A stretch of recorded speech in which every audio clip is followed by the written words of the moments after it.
और आप सभी यादव परिवार, जो कि आप भी कृष्णवंशी हैं, भगवान भी यादव यदुवंशी, आप भी यादव यदुवंशी। सीधी बात यह है कि जब भगवान की कथा हमें किसी भी प्रकार से मिल जाए तो समझ लेना कि यही जीवन का फल है। कोई कहे कि जीवन का फल क्या है, पूरी जिंदगी हमने जी ली 70 और 80 वर्ष की, ये पूरी जिंदगी का फल क्या है? खूब व्रत किया, उपवास किया, एकादशी की, तीर्थ किए, कुंभ नहाए, गंगा यमुना खूब नहाई, संतों का दर्शन बहुत किया, ये सब करने का फल क्या है? तीर्थ करने का फल क्या है? संतों के दर्शन का फल क्या है? इन सभी तीर्थ और व्रत करने का, साधु संतों का दर्शन करने का फल है कि भागवत की कथा प्राप्त हो जाती है इन फलों से। जब आप व्रत करेंगे, उपवास करेंगे, तीर्थ व्रत करेंगे, तब कहीं जाकर भागवत के अधिकारी बनेंगे। सारे तीर्थों का फल है श्रीमद् भागवत। बिना सत्संग के भवसागर से पार जाया नहीं जा सकता, नहीं नहीं नहीं, असंभव है। सत्संग तो करना ही पड़ेगा। सत्संग का अर्थ क्या है? सत्य का संग ही सत्संग है। राजा परीक्षित को 7 दिन में मरने का श्राप लगा। उन्हें पता चला कि मुझे आज से 7वें दिन मरना है, तो उन्होंने क्या किया? गंगा के तट पर गए और क्या किया? सत्संग ही तो किया, भागवत जी ही तो सुनी। सुखदेव जी ने क्या सुनाया? भागवत जी। म्रियमाण व्यक्ति का कर्तव्य क्या है? यही प्रश्न तो था परीक्षित जी का। सुखदेव भगवान कहते हैं, राजन चिंता ना करो, कल्याण होगा। मरने वाले व्यक्ति का एक ही कर्तव्य है कि वो संसार से मन को हटाकर और सीधा मन गोविंद के चरणों में केंद्रित कर दे। यही मरने वाले व्यक्ति के जीवन की सार्थकता है। सुखदेव जी से राजा परीक्षित ने यही प्रश्न किया कि मुझे 7 दिन में मरना है, मेरा समय केवल 7 दिन का शेष रहा है, अब मैं क्या करूं? सुखदेव जी ने कहा, कोई बात नहीं, मैं तुम्हें कथा सुना करके उस मोक्ष का अधिकारी बनाता हूं, जिस मोक्ष को बड़े बड़े साधु संत तप करके, यज्ञ करके, जप करके पाते हैं। वो साधन तुम्हें केवल भागवत मात्र से वो स्थान प्राप्त हो जाएगा। तो भागवत प्राणी मात्र के कल्याण के लिए, हम कलयुग के प्राणी हैं, हमारे पास यज्ञ करने का समय नहीं है, हमारे पास यज्ञ करने की बहुत विधियां भी नहीं हैं, और हम उस प्रकार की पवित्रता का निर्वहन भी नहीं कर सकते। तो हम तो सरल उपाय चाहते हैं कि सरल उपाय से हमारा कल्याण हो जाए। तो आपको क्या करना पड़ेगा? यज्ञ करना होना तो आपको मुंडन करवाना पड़ता है, हाँ, धोती पहननी पड़ती है, कुर्ता पहनना पड़ता है, यज्ञोपवीत पहनना पड़ता है, नियम फॉलो करने पड़ते हैं, फलिहार करना ही पड़ेगा, नियम है यज्ञ का। आहुतियां बैठ के देने ही पड़ेंगी आपको। गर्मी में आग की लपटों से और आदमी काला पड़ जाता। इस कलयुग में यज्ञ करना बड़ा कठिन है। यज्ञ के बड़े नियम हैं। यज्ञ में जो लकड़ियां डाली जाती हैं, जिस लकड़ी से वो हवन होता है, कंडे हों, लकड़ी हों, उन लकड़ियों को पहले देखा जाता है इनमें कीड़े मकोड़े तो नहीं हैं। क्योंकि यज्ञ में जो लकड़ियां हम हवन कुंड में डालते हैं, कई बार बिना देखे डाल देते हैं, उनमें चींटियां होती हैं, उनमें छोटे छोटे जीव कीड़े होते हैं। जबकि विधान है यज्ञ का कि उन लकड़ियों का पहले आप उनको देखें, निरीक्षण करें, उन लकड़ियों को देखें और धूप में रखें, पानी का सिंचन करें, फिर धूप में रखें, धूप से सारे कीड़े भाग जाएंगे। उसके बाद फिर देख देख कर एक एक लकड़ी को कोई कीड़ा तो नहीं है, फिर हवन में डालना चाहिए, हवन कुंड में, उस पर हवन करना चाहिए। एक भी कीड़ा यदि मारा गया उस हवन में तो वो सारा यज्ञ बेकार है। तो इतने कठिन कठिन नियम इस कलयुग में कौन फॉलो करेगा भाई? इसलिए भागवत की विधा बनाई गई। इस कलयुग में गोस्वामी जी ने लिखा है, कलयुग जोग न यज्ञ न ज्ञाना, एक आधार राम गुण गाना। गोस्वामी जी खुद लिख रहे हैं, कृते अध्यायते विष्णुम त्रेतायाम यजतो मखई द्वापरे परिचर्यायाम कलौ केशव कीर्तनाथ। हाँ, इस कलिकाल में आप कुछ ना कीजिए, केवल 7 दिन का समय निकाल करके भागवत श्रवण कर लीजिए। ना कोई पाप होने की संभावना है, ना तो आपको मुंडन कराने की जरूरत है, ना तो कोई नियम फॉलो करने की जरूरत है। केवल भगवान से प्रेम कर लीजिए, यही इसका नियम है। पांव पसार के भी सुन सकते हैं। भोजन आप फलिहार नहीं कर पाते तो कोई बात नहीं, भोजन कर लीजिए। एक टाइम भोजन करिए, एक टाइम फलिहार करिए। नहीं सधता तो दोनों टाइम 4-4 रोटी खाइए आनंद से। कोई मतलब सारी सुविधाएं यहाँ हैं, क्योंकि कलयुग में प्राणी केवल 7 दिन का समय निकाल ले तो कल्याण हो जाए। राजा परीक्षित भागते भागते आए, गुरुदेव क्या करूं, 7 दिन की उम्र शेष रह गई है, अब बतावें क्या करूं। राजा परीक्षित से सुखदेव भगवान ने कहा, वरीयाने से ते प्रश्नः क्रतो लोकहितं नृपा आत्मवित् सम्मतः पुंसां श्रोतव्यादिषु यः परः। आपने बड़ा ही उत्तम प्रश्न किया है परीक्षित जी। आपने कहा कि जिसे जल्दी मरना हो उसे क्या करना चाहिए। एक्चुअली हम सबको ही जल्दी मरना है। हमारी उम्र बची कितनी, गई बहुत थोड़ी रही। नारायण अवचेत काल चिरैया चुग रही, निस दिन आयो खेत। कई बहुत, आप कितने साल के हो गए, कोई 40 का हो गया, कोई 50 का हो गया, कोई 30 का हो गया। बची कितनी है, कितनी बची है, थोड़ी सी बची है।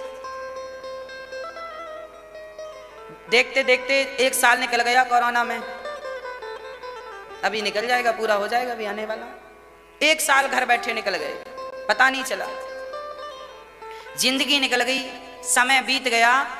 2020 आ गया, अब 2021 आएगा, फिर 2022 आएगा, 2020 बीत जाएगा तो आपके जीवन का 1 साल और चला गया। 2021 बीत जाएगा तो आपके जीवन का 1 वर्ष और कम हो गया। 2022 बीत जाएगा तो आपके जीवन का 1 वर्ष और कम हो गया। अरे रोज का सूरज आते ही आपको 1 दिन कम कर देता है, रोज जा रहा है। ये जीवन कैसा है, वो रेत को आप मुट्ठी पे पकड़ लो, रेत को मुट्ठी पे दबाओ तो रेत कितनी देर मुट्ठी पे दबेगी। धीरे धीरे एक एक दाना रेत का कण निकलता जाएगा और खाली हो जाएगी कि नहीं। रेत को कोई पकड़ सकता है ज्यादा देर तक, रेत को मुट्ठी में बंद कर सकता है कोई, कितनी देर करेगा, निकल जाएगी। उसी प्रकार ये जिंदगी तुम्हारी रेत की तरह है, तुम्हारे हाथ से निकलने वाली है। तुमने पाया क्या, तुम तो खुश हो कागज के नोटों को देख करके, हमारी गड्डी गड्डी हमने पाली, 10-20 तोला सोना पा लिया, 100-200 100 चलो 10-20 तोला, 50 तोला, 100 तोला, किसी के पास ज्यादा है तो 1000 तोला पा लिया। लोग इतने ही में खुश हैं। कोई ने को बहुत जमीन जायदाद खरीद ली, 150 एकड़ जमीन हो गई, बहुत हमारे पास बहुत प्रॉपर्टी हो गई, पा लिया ना। ये काम आने वाली नहीं है पागल। जो तेरा है उसका हिसाब बता, वो कितना है। सुखदेव जी कहते हैं, राजन आपने उत्तम प्रश्न किया है। म्रियमाण व्यक्ति को मैं ये नहीं कहता कि आप पैसे ना कमाओ, मैं ये नहीं कहता कि आप सोने चांदी इकट्ठा ना करो, मैं ये नहीं कहता कि आप प्रॉपर्टी बैंक बैलेंस ना बनाओ, सब कुछ बनाओ। आपके पास करोड़ों का बैलेंस हो, भगवान करे आपका करोड़ों का कारोबार हो, भगवान करे आपका करोड़ों का व्यापार हो, परंतु सब कुछ होने के बाद भी ये बात स्मरण रहे कि ये सब छोड़कर तुम्हें जाना है, और यहाँ से जाने के बाद ये प्रॉपर्टी आपके काम आने वाली नहीं है। जो वहाँ काम आने वाली है उसका हिसाब बताओ, वो कितनी है। एक आदमी कथा सुनने चला गया, पहली बार जीवन में कथा सुनने गया। एक सेठ था, बहुत पैसे वाला था, करोड़ों की प्रॉपर्टी थी, बड़ी बड़ी फैक्ट्रियां थी। आज कथा सुनने गया तो कथा में पंडित जी यही बात कह रहे थे कि सुनो, ज्यादा पैसे इकट्ठा नहीं करना चाहिए, ज्यादा संग्रह नहीं करना चाहिए, तुम्हारे साथ 1 रुपया जाने वाला नहीं है, फूटी कौड़ी नहीं जाएगी, ऐसा गुरु जी कथा से कह रहे थे। सेठ जी सुन रहे थे। तभी सेठ जी ने कहा, कैसी बातें कर रहे हैं पंडित जी। सेठ उसने गलत समझ लिया, पंडित जी कह रहे थे ज्यादा मत जोड़ो, जाना कुछ नहीं है। तो सेठ को लगा कि इनके पास तो कुछ है नहीं, इसलिए ये बहकी बातें कर रहे हैं, ज्यादा ना जोड़ो, ज्यादा ना जोड़ो, हमने तो ज्यादा जोड़ा है। सेठ रात भर विचार करते रहे इस बात पर कि पंडित जी ने जो बात कही है, गुरु जी ने जो बात कही है, सही है कि गलत है। रात भर विचार करते करते सवेरे डिसीजन निकाला, अपने मुनीम को बुलाया, मुनीम यहाँ आओ, कुछ ऐसी व्यवस्था कराओ कि जब मैं मरूं, क्योंकि पंडित जी ने कहा है मरोगे तो फूटी कौड़ी नहीं जाएगी, तो सेठ ने कहा कुछ ऐसी व्यवस्था करो कि जब मैं मरूं तो मेरी दौलत मेरे साथ जाए। सेठ ने मुनीम को आज्ञा दी कि कुछ ऐसी व्यवस्था करो कि जब मैं मरूं तो मेरी दौलत मेरे साथ जाए। अब मुनीम ने नगर में डिंडोरा पिटवाया कि जो ऐसी व्यवस्था करेगा उसको लाखों रुपए इनाम दिए जाएंगे। सेठ जी जब मरे तो इनके साथ इनकी दौलत जाए, ऐसी कोई व्यवस्था करे। बड़े बड़े विद्वान आए, बड़ी बड़ी चर्चाएं हुई, पर निष्कर्ष कुछ नहीं निकला। मरने वाले व्यक्ति के साथ कोई कैसे भेज सकता? नहीं, राजा परेशान हो गए। धीरे धीरे राजा को समझ में आने लगा कि कहीं पंडित जी सही तो नहीं कह रहे थे। अभी राजा ये विचार ही कर रहे थे, तभी एक आदमी आया, एक साधु आए, और साधु ने राजा को देखा। राजा ने कहा, महाराज कैसे आना हुआ? तब सेठ जी ने कहा, साधु जी ने कहा कि राजन, सेठ जी आपने जो डिंडोरा पिटवाया है कि जब आप मरें तो आपके साथ जाए, तो मैंने व्यवस्था कर ली कि आप जब मरेंगे तो जितना आप चाहते हैं उतना आपके साथ जाएगा। अब तो सेठ में एक नई ऊर्जा आ गई कि वाह, कोई तो मिला कि मेरे संग जाएगा ये कहने वाला, कोई तो मिला। अब सेठ जी बड़े प्रसन्न, भाई बताओ बताओ कैसे मेरे संग जाएगा? तब वो व्यक्ति बड़ा विद्वान था जो खड़ा था, उस व्यक्ति ने सेठ जी से कहा, सेठ जी ये बताओ आप कभी अमेरिका गए हैं? हाँ हाँ, मैं तो सारे देशों की यात्रा किया हूं, अमेरिका गया हूं। तो उस व्यक्ति ने कहा, सेठ जी ये बताओ जब आप अमेरिका गए थे तो क्या आप भारत का रुपया लेकर गए थे? बोले ना, भारत का रुपया वहां चलता ही नहीं, लेकर क्या जाएंगे? हमने तो बैंक में जमा किया, फिर वहां से डॉलर लिए। बैंक में जितना डालो फिर उसके हिसाब का डॉलर मिल जाता है। तो क्योंकि वहां डॉलर चलता है, भारत का रुपया भारत में ही चलता है, अमेरिका में नहीं चलता, वहां डॉलर चलता है। अच्छा, तो आप कभी जापान गए? हाँ, तो क्या वहां आपका भारत का रुपया चला? ना, वहां का रुपया अलग मिला हमें। सेठ जी से उस व्यक्ति ने कहा, उसी प्रकार जैसे भारत का रुपया अमेरिका में नहीं चलता, जापान में नहीं चलता, भारत का रुपया भारत के सिवा किसी भी देश में नहीं चलता, उसी प्रकार भगवान के घर पे भी ये रुपया नहीं चलता, भगवान के देश में भी ये रुपया नहीं चलता। तो बोले क्या करें? बोले अमेरिका गए थे तो क्या किया था? बैंक में पैसा डाला, डॉलर लिया, अमेरिका चले गए। उसी प्रकार आपको भगवान के घर रुपया ले जाना है तो आपको सेवा की बैंक में पैसा डालना पड़ेगा, जीव मात्र की सेवा करना पड़ेगा। जब आप दान करेंगे, किसी जरूरतमंद की जरूरतें पूरी करेंगे, किसी का दुख दूर करेंगे, आप जब दान करेंगे, आप जब लोगों को खुशियां बांटेंगे, खुशियां देंगे, तो उनकी खुशियों में आपका जो रुपया लगेगा वो सारा रुपया आपको भगवान के घर वापस हो जाएगा। आप सेवा की बैंक में डालेंगे जितना, वो आपको कन्वर्ट होकर के प्राप्त हो जाएगा, जिसे कहते हैं पुण्य का पैसा। मीराबाई ने कहा है, पायो जी मैंने राम रतन धन, राम नाम का धन ही वो धन है जो भगवान के यहाँ चलता है। अमेरिका में डॉलर, भारत में रुपया और दूसरे देशों में दूसरा, पर भारत भगवान के घर क्या चलता है? पुण्य का पैसा। पायो जी मैंने राम रतन धन पायो, तो राम नाम का पैसा चलता है, राम नाम का सिक्का चलता है। तो आप क्या करें कि राम नाम का सिक्का इकट्ठा हो जाए? आप इस सिक्के से आप किसी भूखे को भोजन करा दीजिए, किसी रोते को हंसा दीजिए, सर्दी लग रही है किसी को कंबल उड़ा दीजिए, ये पुण्य है। कंबल आया, माना कि कंबल 400 रुपए का आपने खरीदा, 400 रुपए का कंबल आपने किसी को उठाया, तो ये समझ लेना कि 400 रुपए भगवान के खाते पे जमा हो गए, वो आपको वापस मिलेंगे। आपने किसी को खीर खिलाई तो खीर कितने की थी? 10 रुपए की थी। आपने जितने रुपए में, जितने रुपए की किसी की सेवा की हो, दान किया हो, आपने किसी एक बूढ़ी माँ को गोद लेकर 21,000 रुपए यहाँ यदि दिया सेवा में, तो 21,000 जमा हो गए भगवान के पास। वो भगवान आपको उसका फल देकर ही रहेंगे। दानम दुर्गति नाशनम, कहते हैं जब हम किसी की सेवा करते हैं तो हमारा भगवान ख्याल रखते हैं। इसलिए हम सदा ही, यदि बांध कर तो कोई लेकर नहीं जाता, पैसा तो सब छोड़कर जाते हैं, पर अपने हाथ से दिया हुआ धन वो आपका है, वो आपको मिलेगा, वो पुण्य की बैंक में जमा हो गया। वो भगवान जब पहुंचोगे वहां तो आप भोगेंगे उसका आनंद, उसका सुख भोगेंगे। सुखदेव जी कहते हैं, राजन जिसे जल्दी मरना हो उसे पुण्य कर लेना चाहिए, उसे दान कर लेना चाहिए। और क्या करना चाहिए? तस्मात् भारत सर्वात्मा भगवान ईश्वरो हरिः श्रोतव्यः कीर्तितव्यश्च स्मर्तव्यश्चेच्छिताभयम्। जिसे जल्दी मरना हो उसे क्या करना है? बोले सब में भगवान का दर्शन करना स्टार्ट कर दो। आप अभी से अपना नजरिया बदल दो, देखने का नजरिया। कैसे देखना चाहिए? सब में कौन है? हम में और आप में कौन है? भगवान। अरे भाई, घड़े में मिट्टी के सिवा कुछ हो तो बताओ। घड़ा मिट्टी से बनता है, उस घड़े में मिट्टी के अतिरिक्त क्या और भी कुछ है? हाँ या ना? हाँ कि ना? बोलो मेरी माँ, है? क्या है? कुछ नहीं। घड़े में मिट्टी के सिवा कुछ नहीं है। मिट्टी का ही एक आकार है घड़ा, जिसे हम घड़ा कहते हैं, जबकि है मिट्टी। उसी प्रकार जैसे मिट्टी घड़ा बन गई, उसी प्रकार ये संसार कौन है? ये स्त्रियां, ये पुरुष, ये वृक्ष, ये जीव जंतु कौन है? जैसे मिट्टी ही घड़ा बन गई, उसी प्रकार भगवान ही संसार बन के हमारे सामने है। एक्चुअली आप और हम कुछ नहीं है, वो परमात्मा ही हम सबके रूप में उपस्थित है। उस परमात्मा के सिवा कुछ नहीं है। ना तुम कुछ हो, ना हम कुछ हैं। तुम में भी राम है, हम में भी राम है, हम सब में वही समाया है। पर अज्ञानवश जैसे हमें मिट्टी नजर नहीं आती, घड़ा नजर आता। ये घड़ा आप देखते ही क्या बोलते हैं? ये घड़ा है, जबकि वो घड़ा नहीं है। क्या है? मिट्टी है।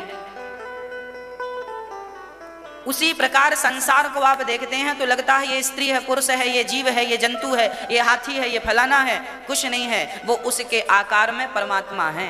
ईश्वर के अतिरिक्त सर्वम खलविदम ब्रह्मा, हरि व्यापक सर्वत्र समाना, सीय राम मय सब जग जानी, अहम सर्वेषु भूतेषु।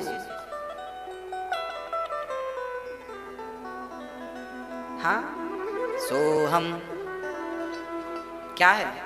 तत्त्वमसि क्या है? यही तो सारे हैं। अहम ब्रह्मास्मि क्या है? यही तो है, सब में ईश्वर है। जहां आपकी नजर जा रही है वहां तक परमात्मा है, वहां तक ईश्वर है तो उससे आगे तक। परंतु आपकी नजर ही आगे तक नहीं है, तो आगे जब नजर ही नहीं है तो उसकी बात ही ना करें। तो भगवान सब जगह है। चलो बताओ ये क्या है? कौन बताएगा ये क्या है? ये क्या है बताओ? क्या है ये? क्या है ये? रुमाल। आप कह रहे हैं रुमाल, हम नहीं कह रहे हैं। ये रुमाल नहीं है। क्या है? कपड़ा। आप कह रहे हैं कपड़ा है, हम नहीं कह रहे हैं कपड़ा है। आप कहते हैं रुमाल है, ये रुमाल नहीं है। आप कहते हैं ये कपड़ा है, ये कपड़ा भी नहीं है। फिर क्या है? ये केवल एक धागा है। इसका एक एक धागा मैं निकालना स्टार्ट कर दूं तो क्या रुमाल बचेगा? क्या कपड़ा बचेगा? अरे भाई, धागा के सिवा इसमें कुछ हो तो बताओ। हाँ या ना?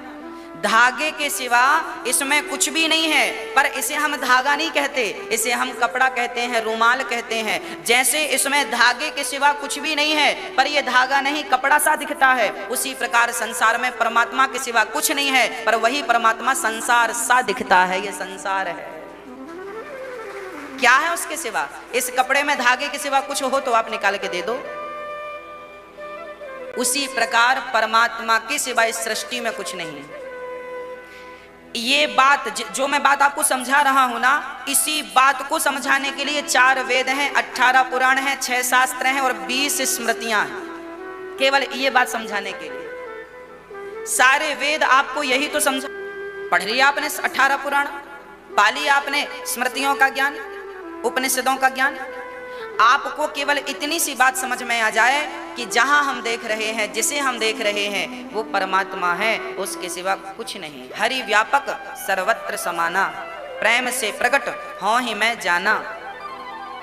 ईश्वर सर्वव्यापी है, भगवान सब जगह है। ये ज्ञान आपको हो गया ना? भगवान सब जगह है, ये ज्ञान हो गया कि नहीं?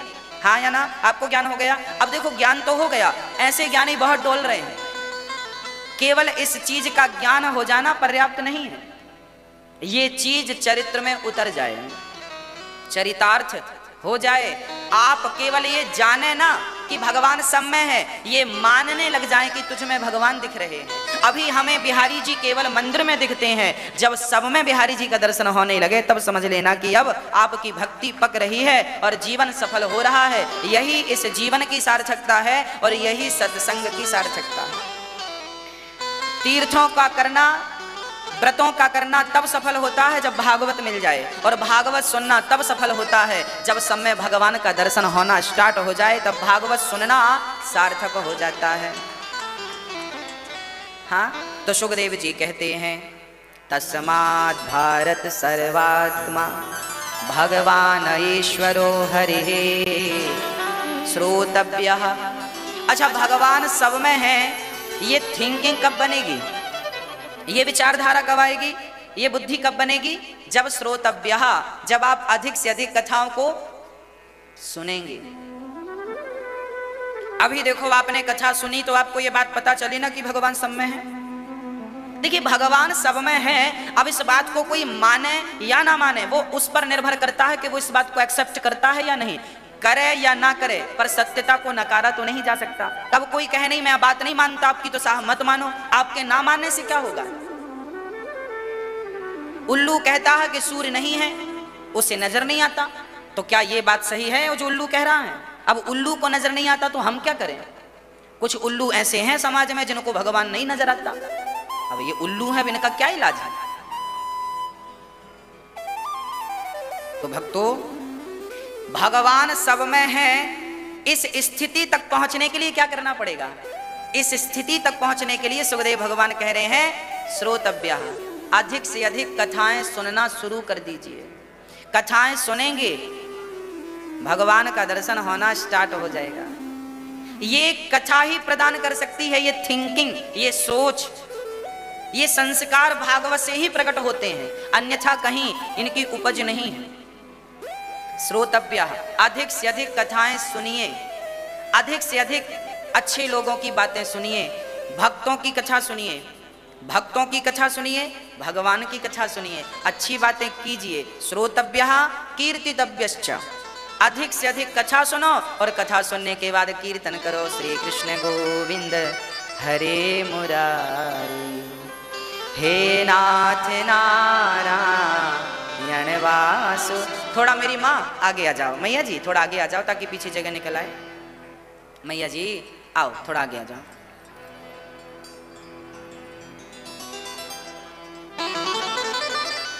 मार्च के बाद आज कहना पड़ रहा है कि आगे आ जाओ। मार्च के बाद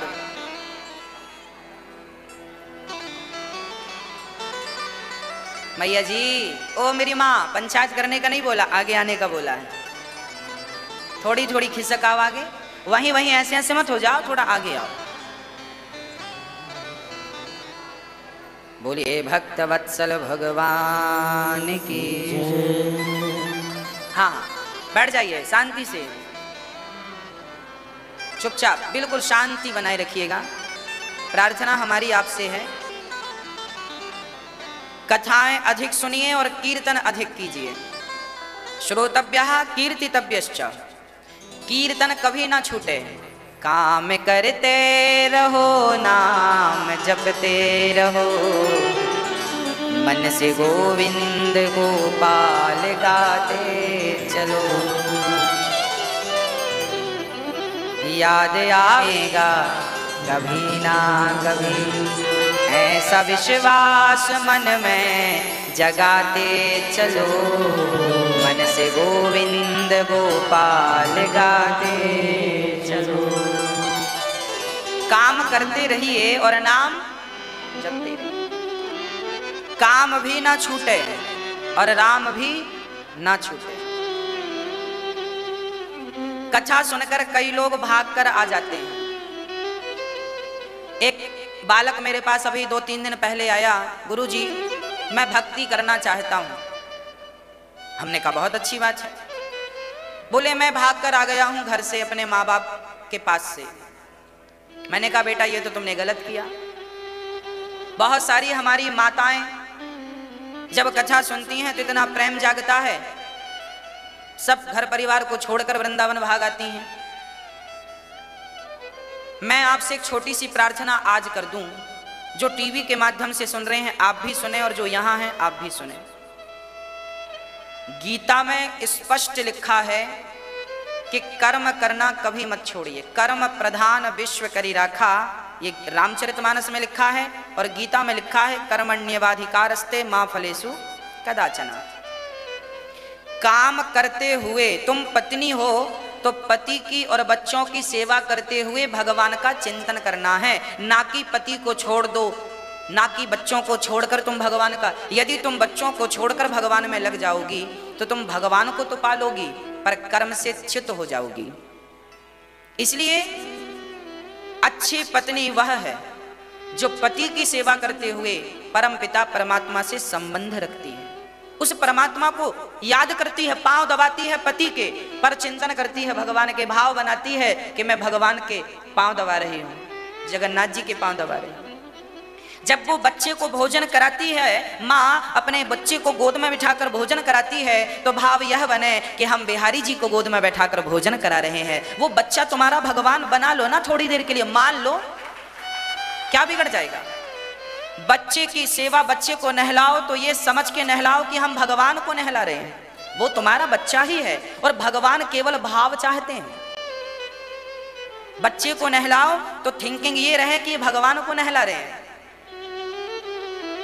बच्चे को पोंछो तो जैसे भगवान को पोंछ रहे हैं, बच्चे को कंघी करो मानो भगवान को कंघी कर रहे हैं। मतलब सेवा बच्चे की हो रही है, पर बच्चे में तुमने बिठा किसे दिया, भगवान को। तो वो समय जो बच्चे की सेवा में खर्च हुआ, 1 घंटा या आधा घंटा, याद रखना वो समय भगवान की भक्ति में काउंटिंग किया जाएगा, जोड़ा जाएगा, भगवान स्वयं जोड़ेंगे, ये समय भक्ति में जोड़ा जाएगा। माला आप लेके जाप करने लगे, ये सब ठीक नहीं है, ना ना ना, मैं ये नहीं कहता कि ठीक नहीं है, क्षमा, ये कहता हूं कि माला तुम जपते हो, 108 मोती होते हैं माला में, तुम जप रहे हो राम राम राम राम, तो भाई माला लोगे ना तो फिर काम से थोड़ी देर के लिए हटना पड़ेगा। हम ये कहते हैं कि बच्चे को नहलाते रहो और माला राम राम राम राम जपते रहो। क्या जरूरी है कि 108 ही जपें? अरे 116 जप लो ना, 120 जप लो ना, नाम तो जितने अधिक जपोगे नुकसान नहीं है। माला वाला तो उनके लिए है, पहली क्लास के स्टूडेंट के लिए। बच्चा स्कूल गया है तो पेंसिल लेके हाथ पकड़ा के लिखवाते हैं, ए बी का खा, स्लेट में हाथ पकड़ के मास्टर जी लिखवाते हैं का खा। तो ये हाथ पकड़ के लिखवाने वाले बच्चे, उन्हें पहले हाथ पकड़ के लिखवाना पड़ता, छोटे हैं ना। वही बच्चे बड़े होते हैं तो फॉरवर्ड लिखते हैं फास्ट, 3 घंटे में 4-4 कॉपियां पैक कर लेते हैं। हाँ, तो ये जो माला है, ये जो भक्ति की पहली क्लास में प्रवेश किया है उनके लिए माला है। इससे अभ्यास होगा, ये गलत नहीं है, ये अभ्यास का साधन है। हाँ, ये अभ्यास का साधन है। राम राम जपना सीखो, ऐसे जपते हैं सीताराम सीताराम सीताराम सीताराम। फिर बच्चे को नहलाते नहलाते बोलते रहो सीताराम से, फिर माला लेने की जरूरत नहीं है। बाकी का जाप बच्चे के साथ करो। बच्चे को आप टिफिन बना रही हैं, पूड़ी सेक रही हैं, भगवान का चिंतन करते हुए सेकिए। पूड़ी बन जाए तो तुलसी का पत्ता डाल के भाव से भगवान को खिला दो, और भगवान को खिलाकर वही पूड़ी सब्जी बच्चे के टिफिन में पैक कर दो, स्कूल जाएगा, पूड़ी तो खाएगा खाएगा, वो प्रसाद बन गई है तो प्रसाद खाएगा आपका बच्चा। हम ये बिल्कुल नहीं कहेंगे आपसे कि घर छोड़ दो, पत्नी छोड़ दो, पति छोड़ दो, परिवार छोड़ दो, जंगल चले जाओ ना। यदि आपने सब कुछ छोड़कर जंगल चले गए तो ये गलत हो जाएगा। यदि ये अनिरुद्धाचार्य जंगल चला गया तो जंगल जाकर यदि मैंने समाधि लगाई, मैंने भक्ति की, तो केवल मेरा कल्याण होगा। पर मैं कथा सुनाकर आपकी सेवा में लगा के माध्यम से औरों का भी कल्याण हो सकता है। और जंगल जाऊं, मैं समाधि लगाऊं तो सिर्फ मेरा कल्याण होगा। हाँ या ना? आखिरी समय जाऊंगा, वो भी है आखिरी, पर अभी जो मेरा कर्तव्य है मैं उसका निर्वहन ईमानदारी से करूं। आप पत्नी हो, पत्नी बनो और पति की सेवा, पति कैसा भी हो, फर्क नहीं पड़ता कि आपका पति अच्छा है या बुरा है। अच्छाई और बुराई तो तब देखी जाती है ना जब सुख की अपेक्षा हो। पत्नी चाहती है कि मेरा पति मुझे सुख दे, सुख देता है। सुख 2 प्रकार के हैं, एक भौतिक सुख, एक आध्यात्मिक सुख। कई लोगों को, जैसे आपका पति बहुत सारा पैसा कमाए, आपको बड़ा घर बना के दे, आपके लिए कपड़े लाए, आपके लिए गहने बनवाए, एक ये भी सुख है। और दूसरा तुच्छ सा सुख, जिसे भोगों का सुख कहते हैं। तो पत्नी अपने पति से यदि सुख की कामना करती है और यदि उसका पति वो सुख नहीं देता तो पत्नी को उदासी होगी, पत्नी परेशान हो जाएगी, मेरा पति तो मुझे सुख नहीं देता, फिर वो परेशान होगी, टेंशन होगी, वो संसार में उलझती जाएगी, क्योंकि उसे संसार का सुख चाहिए है ना, उसे हार चाहिए है, उसे साड़ी चाहिए है, उसे ये चाहिए है, उसे भोग चाहिए है, पर नहीं मिल रहा है तो वो बेचारी परेशान होती रहेगी। यही स्थिति पति के साथ होती है। पति अर्थात पुरुष भी अपनी पत्नी से सुख चाहता है, सांसारिक सुख भी चाहता है और प्रेम का सुख भी चाहता है। अब यदि पत्नी ने वो सुख दे दिए तो पति ठीक है, और नहीं दिया तो परेशान होता है। संसार का व्यक्ति यहीं उलझा रहता है, इससे बाहर बेचारा निकलता ही नहीं, मरते दम तक भोगों से हट नहीं पाता। बड़ी प्रबल माया है ईश्वर की, मम माया दुरत्यया। भक्तों, ये संसार के सुखों की जो कामनाएं हैं ठीक है, संसार का सुख मिलना चाहिए, स्त्री के हक का सुख उसे मिलना चाहिए, पुरुष के हक का सुख उसे मिलना चाहिए, बच्चों के हक का सुख उन्हें मिलना चाहिए, ठीक है, मिले, भगवान करे आप अच्छे रहे, मिले। परंतु यदि किसी कारणवश ना मिले तो फिर मन वहां से हटाकर भगवान में लगाओ, और यदि सांसारिक सुख मिल रहे हैं तो उनको भी लेते जाओ, और उसके साथ साथ मन भगवान में लगाकर भक्ति का सुख भी लेते जाओ। वो सुख, उस सुख के सामने भक्ति का सुख तो करोड़ों गुना बढ़िया है। सांसारिक सुख भी 50 साल तक ही लेना चाहिए बस। हम शास्त्रों में 4 चीजें हैं, ब्रह्मचर्य आश्रम, गृहस्थाश्रम, वानप्रस्थाश्रम, संन्यासाश्रम, 4 आश्रमों का सिद्धांत बनाया है। गृहस्थी 50 साल तक ही ठीक है, 50 साल के तुम बुढ़े हो गए, अब भोगों में मन ना लगाओ, अब मन भगवान में लगाओ। अब श्वासें भगवान को दे दो, बचा हुआ समय भगवान को दे दो। संसार से मन को हटाओ, हटेगा नहीं, हटाना पड़ेगा। कई लोग कहते हैं गुरुजी मन नहीं लगता, मन नहीं लगता, मन नहीं लगता। किसका मन लगता है ये तो बताओ, किसका लगता है नाम बताओ। आप कहते हैं हमारा मन नहीं लगता, हमारा मन शांत नहीं है, हमारा मन स्थिर नहीं है, हमारा मन नहीं लगता। ये बताओ लगता किसका है? क्या आपके पड़ोसी का लगता है? क्या आपकी पड़ोसन का लगता है? क्या आपके बच्चों का मन किसी का नहीं लगता। भारत में 135 करोड़ लोग रहते हैं, 135 करोड़ में से 135 करोड़ ही ऐसे हैं जिनका मन नहीं लगता। किसी का नहीं लगता, लगाना पड़ता है। गीता में यह बात अर्जुन ने पूछी है कृष्ण भगवान से, चंचलम ही मनः कृष्णा। हे कृष्ण, मेरा मन बहुत चंचल है। अर्जुन ने प्रश्न किया गीता में कि हे कृष्ण, मेरा मन बहुत चंचल है, मैं क्या करूं? तब भगवान कृष्ण ने उत्तर दिया, हे अर्जुन, इस मन को यदि वश में करना चाहते हो तो अभ्यासेन तु कौन्तेय, ये कृष्ण के शब्द हैं, अभ्यासेन तु कौन्तेय वैराग्येण च गृह्यते। मन कैसे लगेगा? आपने कभी घोड़सवारी की है? आप कभी घोड़े पर बैठे हैं? मैया जी, ओ मेरी माँ, बैठी हो कभी घोड़े पर? नहीं। आपके पति बैठ के आए थे घोड़े पर, बेचारे बैठे हैं घोड़े पर, चलो उनसे पूछ लेते, बैठे हो घोड़े पर? घोड़ा, जब घोड़सवार घोड़े पर बैठता है ना, जिसे घोड़सवारी करने का शौक है, वो आदमी जब घोड़े पर बैठता है ना, तो आपने देखा होगा घोड़ा जो होता है अपने ऊपर किसी को बैठने नहीं दे। नया घोड़ा जिस घोड़े को कई दुल्हा बैठ गए हैं वो तो बेचारा आधीन है देगा। घोड़े पर आप बैठेंगे, घोड़ा आपको तुरंत गिरा देगा। घोड़ा बैठने नहीं देता, परंतु जिसे घोड़सवारी करनी है उसे कैसे भी करके घोड़े को वश में करना पड़ता है। घोड़ा बार बार आपको गिराता है, फिर वो बार बार बैठता है, फिर बैठता है, फिर उसे साधता है, लगाम खींचता है, कितनी खींचना है, कितनी छोड़ना है, कब खींचना है, कब छोड़ना है, ये वो घोड़सवार सीखता है। और जब वो सीख जाता है तो वही घोड़ा जो उसे बैठने नहीं देता था, अब वो घोड़ा उसके अनुसार चलता है। जब आप घोड़सवारी सीख जाएंगे तो जो घोड़ा आपको बैठने नहीं देता था आपको उस अपने ऊपर, अब वही घोड़ा आपके इशारों में चलता है कि नहीं? हाँ या ना? हाँ या ना? जैसे घोड़सवार ने घोड़े पे बैठकर घोड़े को जीत लिया, सरल नहीं था। करत करत अभ्यास के जड़मती होत सुजान, रसरी यावत जात है सिल पर पड़त निशान। अभ्यास अभ्यासेन तु, कन्हैया गीता में यही तो समझा रहे हैं, अभ्यासेन तु कौन्तेय, अभ्यास करो। अभ्यास क्या अभ्यास करें? बोले मन जब तक जैसे घोड़े को वश में नहीं कर लिया तब तक अभ्यास करता रहा बैठने का, उसी प्रकार जब तक तुम्हारा मन भगवान में ना लग जाए तब तक मन को लगाने का अभ्यास करते रहो, करते रहो, करते रहो।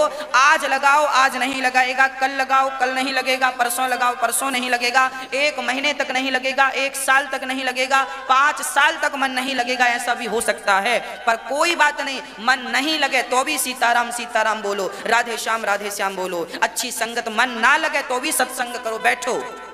मन हाथ पकड़ के उठाकर थोड़ी ले जाएगा, मन नहीं लगे तो भी बैठो। माँ, बच्चे छोटे छोटे हैं ना, पढ़ते नहीं है, माँ कहती है पढ़ ले पढ़ ले पढ़ ले, काम आएगी पढ़ाई, पढ़ते ही नहीं, टीवी देखता रहता। माँ 2-4 जमाती है, क्यों जमाती है? पढ़ ले। और बार बार क्या बोलती? पढ़ ले, तेरे काम आएगा, मेरे काम नहीं आएगा, तेरे काम आएगा, पढ़ ले। बच्चा नहीं पढ़ता तो माँ उसे मारती है, डांटती है, फिर माँ के डांटने से बच्चा पढ़ता है, और जब पढ़ने में उसे आनंद मिलने लगता है, फिर उसे लगता है कि पिछली बार मैंने 80 नंबर लाए, इस बार 85 लाऊंगा, फिर 90 लाऊंगा। उसकी जिज्ञासा बढ़ने लगी। तो पहले वो मन नहीं लगाता था, अब मन लगने लगा। क्यों लगा? क्योंकि आप पीछे पड़े रहे। उसी प्रकार जैसे माँ बच्चे के पीछे पड़ी रहती है, तू पढ़ पढ़ पढ़, उसी प्रकार आप सब हाथ धो के अपने मन के पीछे पड़ जाओ। मन तू लग भगवान में, लग भगवान में, लग भगवान। नहीं लगे तो गोस्वामी जी कहते हैं, रे मन सब सो निरस है, सरस राम सो होए, उचित सिखावन देते है, निस दिन तुलसी तोए।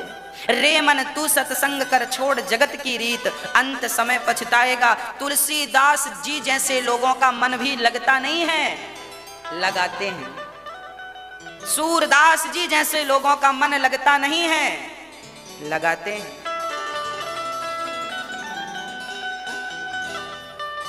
आप तो कहते हैं मेरा मन नहीं लगता, ये समस्या तो मेरे साथ भी है। ये समस्या तो बड़े बड़े साधु संतों के पास, जो बद्रीनाथ और केदारनाथ में बर्फ में ध्यान लगा रहे हैं, उनके साथ भी ये समस्या, उनका भी मन नहीं लगता, कई बार भटक जाता, कई बार भाग जाता। तो मन इतनी आसानी से नहीं लगेगा। कुएं पर पानी माताएं भरती हैं, भरती हैं, भरती हैं। जब 10-20 साल तक पानी भरती हैं उस कुएं से, तब कहीं जाकर वहां के पत्थर पर निशान पड़ता है। हाँ या ना? इसी को फिर लिखा है किसी ने कि रसरी यावत जात है, सिल पर पड़त निशान, करत करत अभ्यास के जड़मति होत। जड़मति मतलब मूर्ख से मूर्ख आदमी भी यदि अभ्यास करेगा तो वो सुजान मतलब विद्वान हो जाएगा, विद्वान बन जाएगा। उस विद्या का, जिस विद्या का वो अध्ययन करता है, स्वाध्याय करता है, जिस पर वो रिसर्च करता है। अभ्यासेन, गीता में भगवान कह रहे हैं ये बात। इसे गांठ बांध लो, बच्चों को गांठ बंधवाओ कि बेटा तुम्हें सफल होना है। असफलता का तो कोई सवाल ही खड़ा नहीं होता है ना, केवल सफलता का संकल्प लेकर चलना चाहिए। हाँ, तो श्रोतव्यः कीर्तितव्यश्च, अधिक से अधिक कथाएं सुनो, और वैराग्येण च गृह्यते, अभ्यासेन तु कौन्तेय। अब अर्जुन ने कहा प्रभु जब अभ्यास करने से मन वश में होता है तो आप कह रहे हैं वैराग्य भी होना चाहिए, वैराग्य की फिर क्या जरूरत है? तब भगवान श्री कृष्ण कहते हैं अर्जुन, वैराग्य इसलिए जरूरी है क्योंकि जब आप नया पौधा लगाते हैं ना तो उसे बकरियों से बचाना पड़ता है, नहीं बकरियां खा जाती हैं, और बकरी खा जाएगी तो खत्म हो जाएगा। किसान फसल बोता है ना तो जानवरों से बचाना पड़ता है, नहीं खत्म हो जाएगी फसल। उसी प्रकार आपका मन जिस दिन भगवान में लगने लगे तो उरंग की हवा से अपने आप को बचाना। अरे भाई दीपक जल तो गया है पर दीपक को भी हवा से बचाना पड़ता है। आपका मन भगवान में लग तो गया है, इसका अर्थ ये नहीं कि आज लग गया है तो कल भी लगेगा। उसके लिए आपको कथा और सत्संग करते रहना चाहिए और कुसंगत से बचना चाहिए, नहीं तो फिर से मन भटक सकता है, संभावना है। इसलिए अभ्यास तो करो पर कुसंग से भी बच के रहो। अभ्यासेन तु कौन्तेय वैराग्येण च गृह्यते। सुखदेव भगवान कहते हैं राजन, श्रोतव्यः कीर्तितव्यश्च स्मर्तव्यश्चेच्छिता भयम्। भगवान का स्मरण करिए, भगवान का स्मरण कभी ना छूटे, सदा भगवान का चिंतन हो, सदा भगवान का चिंतन स्मरण। माँ अपने बच्चे की सेवा करते हुए भगवान का चिंतन करती रहे। पुरुष क्या करे? पुरुष अपनी गाड़ी चलाता हुआ भगवान का चिंतन करता रहे। जब कभी हम भी यात्राएं करते हैं, हमारे सारथी को नींद आने लगती है तो हम उससे कहते हैं तुम आराम कर लो, फिर हम 100-200 किलोमीटर तक गाड़ी चलाते हैं गाड़ी, बैठते हैं, गाड़ी चल रही है, पर गाड़ी चलते हुए भी ये दास अनिरुद्ध हमेशा भाई गाड़ी चल रही है, हाथ से, पांव से, आंखों से, मुंह तो खाली है, तो आओ ना, गाड़ी चल रही है और मन में चल रहा है श्रीमन नारायण नारायण नारायण नारायण नारायण। अब गाड़ी हम चला रहे हैं, ड्राइविंग कर रहे हैं, नारायण जप रहे हैं। कई बार हम स्नान करते समय भी अपने समय का, हमें स्नान करने में यदि 5 मिनट लगता है, 10 मिनट लगता है या 20 मिनट लगता है, तो हम उस 20 मिनट को भी गवाते नहीं हैं। हम आपको राज की बात बता दें, हम स्नान करते समय भी हम समय को गवाते नहीं हैं। स्नान करते करते भी, ब्रश करते करते भी, ब्रश कर रहे हैं, हाथ चल रहा, दांत साफ हो रहे हैं, पर चिंतन बिहारी जी का होता रहे तो नुकसान क्या है। तो ब्रश करते हुए भी, पानी डालते हुए भी सिर पर बिहारी जी का चिंतन होता रहे। हम तो रोज यहाँ पे नहाते हैं, पर भाव यही बनाते हैं कि हम गंगा जी में नहा रहे हैं, डुबकी लगा रहे हैं, हर हर गंगे, हर हर गंगे। तो हमारा वो 10 मिनट भी वेस्ट नहीं हम होने देते, उसमें भी बिहारी जी का चिंतन। या तो अपने आप को जगन्नाथ जी ले जाते हैं, जगन्नाथ जी का दर्शन कराते हैं अपने मन को, और वो जगन्नाथ जी का दर्शन करते। क्या हम कृष्ण का दर्शन कर पाएंगे? हाँ हाँ चलो, विदुर और विदुरानी चले दर्शन करने। भगवान आए हैं हस्तिनापुर, बड़ी भीड़ है, लोग देखने के लिए खड़े हैं, रथ पर खड़े होकर कन्हैया सबका हाथ हिलाकर अभिवादन कर रहे हैं। तभी पीछे विदुर और विदुरानी खड़े हैं। तो विदुर जी तो पुरुषों के भीड़ में जाकर देख भी लिए। भरी भीड़ में जब विदुर जी ने कृष्ण को देखा तो कृष्ण ने भी विदुर जी को देख करके, हाथ हिला करके उनका अभिवादन किया। विदुर जी को लगा कि इस भीड़ में वो हमें कैसे देखेंगे। अरे भाई कोई बात नहीं, बिहारी जी के मंदिर में बहुत भीड़ होती है, कोई बात नहीं, हम उन्हें ना देख पाए सो ना देख पाए, पर बिहारी जी एक बार देख लें तो कल्याण हो जाएगा। बस विदुर जी ना देख पाए ये भाव था, पर देख लिया। तो जब इन्होंने देखा तो उन्होंने भी देखा और अभिवादन की, और ये कहा, अर्थात इशारों में कहा कि यहां से निकलकर मैं आपके घर आऊंगा। बस ये विदुर जी से कहा, और विदुरानी तो बस उछलती ही रही, पर दर्शन हुआ नहीं। जब विदुरानी को दर्शन नहीं हुआ तो विदुरानी की आंखों से आंसू आ गए। विदुरानी की आंखों से आंसू आए। विदुर जी आए, क्या हुआ, क्यों रो रही हो? विदुरानी ने कहा, मैं अभागिन हूं, मुझे तो दर्शन ही नहीं हुआ, शायद मेरे कोई पाप हैं जिसके कारण मुझे दर्शन नहीं हुआ। विदुर जी बोले, पागल मत बन, रो मत, उन्होंने कहा है वो घर आएंगे। अच्छा कहा है? हाँ। थोड़ी देर के लिए विदुरानी बड़ी प्रसन्न हो गई। फिर मन में बात आई कि हम गरीबों के घर क्यों आएंगे, हमारे घर तो उनको बिठाने की भी जगह नहीं है, ना गद्दा है, ना कंबल है, ना आसन है, ना सोने चांदी की सिंहासन है, कहाँ बिठाएंगे उन्हें, हमारे घर नहीं आएंगे। विदुर जी ने कहा, इशारा किया है। विदुरानी ने कहा, किसी और को किया होगा, आपने अपने समझ लिया। विदुर जी को लगा बात तो सही है, हमारे घर क्यों आएंगे। विदुर विदुरानी तुरंत वापस चले गए अपनी कुटिया की तरफ। और यहाँ भगवान दुर्योधन से वार्ता करते हैं, पांडवों को रहने को 5 गांव दो, नहीं माना। बाद में 56 भोग लाकर दिया भगवान को। भगवान ने कहा, तेरे घर नहीं खाएंगे, क्योंकि तेरे भीतर अहंकार है, और अहंकारियों के हाथ का और अहंकारी के घर का भोग भगवान कभी नहीं लगाते। भगवान को कोई मालपुआ और रसमलाई इमरती की भूख थोड़ी है, भगवान तो प्रेम के भूखे हैं। राम ही केवल प्रेम प्यारा, जान ले ये जो जान नहीं आ रहा। क्या फर्क पड़ता है कि आपके घर क्या है, और क्या फर्क पड़ता है कि आपके घर क्या नहीं है।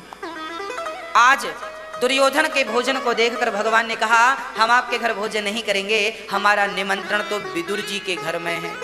जैसे ही विदुर जी का नाम लिया, दुर्योधन ठहाके लगा के हंसा, वाह कन्हैया, वो आपको क्या खिलाएगा, उसकी औकात कितनी है, उसके पास तो रोटियां भी नहीं है आपको खिलाने को, और हम तो आपको बादाम का हलवा खिला रहे हैं। भगवान बोले, हमें तुम्हारे बादाम के हलवे की भूख नहीं है, वो कुछ ना खिलाए, वो पानी पिलाए तो हम उस पानी में भी संतुष्ट हैं। ये कहकर भगवान उस महल से निकल गए।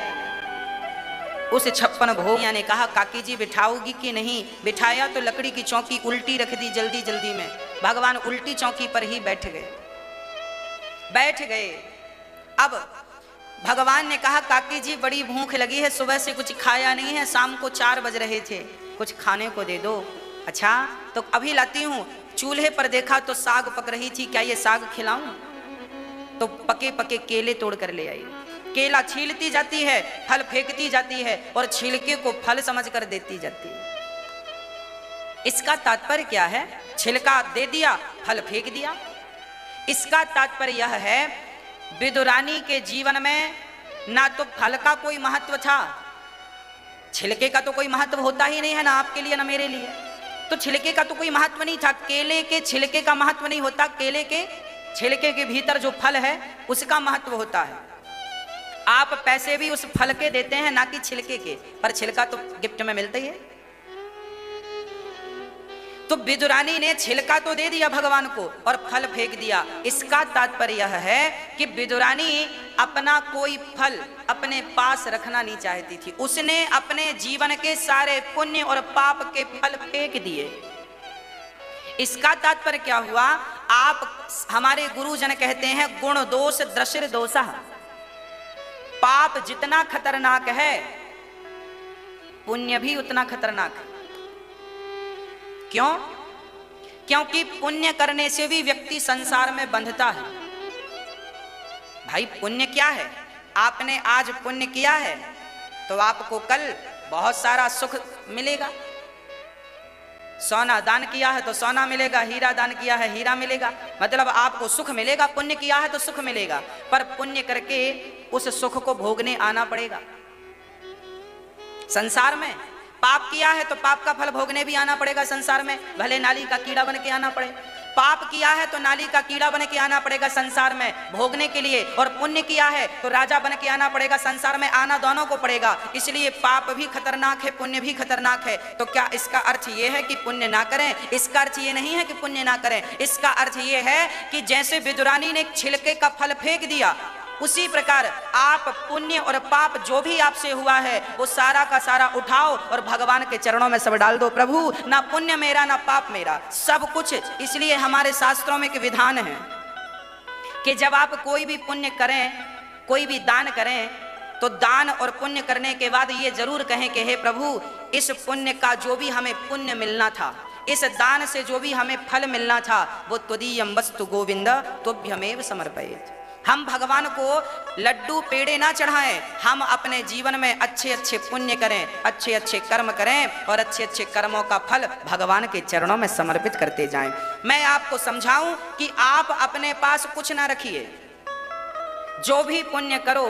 जैसे आज आप कथा सुन रहे हैं, तो जब कथा पूरी हो जाए तो आप ये जरूर कहा करो, हे प्रभु, आज की कथा सुनने से यदि हमें कोई पुण्य मिला है तो वो पुण्य हम आपके चरणों में समर्पित कर रहे हैं। अब वो पुण्य आपने भगवान की बैंक में जमा कर दिया तो आप बच गए। उसके बाद फिर भगवान की मर्जी, वो हमें जहां भेजें सो भेजें। हमें ये चाहत नहीं है कि हम अगले जन्म में बहुत बड़े आदमी बन के पैदा होना। हम तो भगवान से कहते हैं, हे कन्हैया, हमें अगले जन्म में आप नाली का कीड़ा बनाना तो बना देना, पर उस नाली का कीड़ा बनाना जिस नाली में बिहारी जी के चरणों का जल गुजरता हो। बस बिहारी जी नहाते हैं, उनका नहाया हुआ चरणों का जल जिस नाली से गुजरता हो, उस नाली का कीड़ा बना देना। हम कीड़ा बनने को तैयार हैं। हम भगवान से ये नहीं कहते कि तुम हमें स्वर्ग का राजा बना दो। हम भगवान से ये नहीं कहते कि तुम हमें, ना हमें गौलोक चाहिए, ना स्वर्ग लोक चाहिए, ना बैकुंठ चाहिए। अब नाच करी करुणा बिलोका हूँ, देहु जो वर मांगे हूँ, जेहि योनि जन्म हूँ, कर्म वसता राम पद अनुरागे हूँ। हे नाथ, मैं जिस योनि में जन्म लूं, मैं अगले जन्म में जो भी बनूं, कुत्ता बनूं, बिल्ली बनूं, जो बनूं बनूं, पर आपका स्मरण करता रहूं, बस ये वरदान दीजिए। मैं ये नहीं कहता कि आप मुझे ये बनाओ, मेरी कोई डिमांड नहीं है भगवान से कि तुम मुझे यही बनाना। जो बनाना है बनाओ। भारत जी ने भी यही मांगा है, अर्थ न धर्म न काम रुचि, गति न चाहो निर्वाण, जन्म जन्म रति राम पद, यह वरदान नयान। हे नाथ, जिस योनि में मुझे भेजना सो भेजना, पर राम गोविंद कन्हैया आपका स्मरण बना रहे, आपको कभी ना भूलूं नाथ। अगले जन्म में भी मैं आपको ना भूलूं, उसके अगले जन्म में भी आपको ना भूलूं, और यदि मैं अकस्मात कुत्ता बिल्ली और कीड़ा भी बना तो आपको ना भूलूं। मुझे चाहत स्वर्ग की नहीं, ना मुझे बैकुंठ ही चाहिए। मुझे तो हर जन्म में भगवान के चरणों का, बिहारी जी के चरणों का प्रेम बना रहे। मेरा दिल बिहारी जी के लिए धड़कता रहे, मेरी जिह्वा राम राम जपती रहे, मेरे कान बिहारी जी के कथा सुनते रहे, भगवान की कथा। बस यही चाहिए हमें, और कोई चाहत नहीं।